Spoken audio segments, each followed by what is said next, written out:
শুক্রবার শিক্ষা প্রতিষ্ঠান খোলা রাখা হতে পারে এমন কথা বলেছেন একজন মন্ত্রী। ইসলামের আলোকে এই সিদ্ধান্তকে আপনি কীভাবে দেখেন? দেখুন, আমরা দেখেছি গত রমজান মাসে শিক্ষা প্রতিষ্ঠান অনেক ক্ষেত্রে খোলা ছিল, এবং শিক্ষা প্রতিষ্ঠান যখন রমজান মাসে, বিশেষ করে স্কুল কলেজ,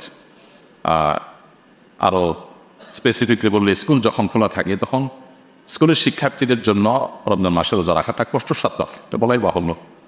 রোজা রাখা কঠিন হয়, অনেকে রোজা রাখতে চাইলেও তার দ্বারা রাখা সম্ভব হয় না বা রাখতে পারে না। তো আমাদের এই বিষয়গুলো খুব গুরুত্বের সাথে দেখতে হবে যে আমাদের জাতিগত শিক্ষা, জাগতিক শিক্ষাটাই কি একমাত্র যথেষ্ট, নাকি জাগতিক শিক্ষার পাশাপাশি আমাদের নৈতিক শিক্ষারও প্রয়োজন আছে। দেশের সাধারণ মানুষের যে ধ্যান ধারণা, সাধারণ মানুষের যে বিশ্বাস, সাধারণ মানুষের যে জীবন আচার, সেটাকে বিশ্লেষণ করলে কি মনে হয় দেশের মানুষ শুধুমাত্র জাগতিক শিক্ষাই চায়, নাকি দিনই ধর্মীয় মূল্যবোধ যেন থাকে, নৈতিক শিক্ষা যেন থাকে, সেটাও মানুষ চায়? এদেশে মানুষের জীবন আচারের দিকে তাকালে দিনের আলো তো পরিষ্কার। আমরা সবসময় বলি বাংলাদেশে মানব ধর্মপ্রাণ, সেটা মুসলমান হোক, হিন্দু হোক, খ্রিস্টান হোক, বৌদ্ধ হোক, সব ধরনের মানব ধর্মপ্রাণ। প্রত্যেকটা ধর্মের মানুষ চায় তার ধর্মের বিধিবিধানগুলো মেনে চলার ন্যূনতম চেষ্টা করতে, তার সন্তানরা সেই দীক্ষায় দীক্ষিত হোক, এটা চায়।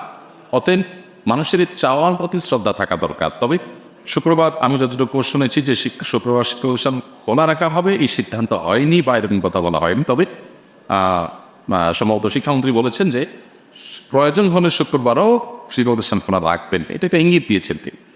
তো আমরা সংশ্লিষ্ট মহলকে অবশ্যই বলবো যে শুক্রবার কোনোভাবেই যেন শিক্ষা প্রতিষ্ঠান খোলা রাখা না হয়, কারণ আমাদের শিক্ষার্থীদের সপ্তাহে একটি দিন অন্তত দিনই শিক্ষা পাওয়ার, দিনই পরিবেশটি যাওয়ার যে সুযোগ আছে, সেই সুযোগটা যদি বন্ধ হয়ে যায়, তাহলে আমাদের যে তরুণদের অনেকে যে বখাটেপনা, তাদের মধ্যে অনেকে যে বিপদগামিতার পথে চলে যাচ্ছে, কিশোর গ্যাংয়ের মধ্যে সমস্যা তৈরি হচ্ছে, এই সমস্যাগুলো আরও প্রকট আকার ধারণ করবে।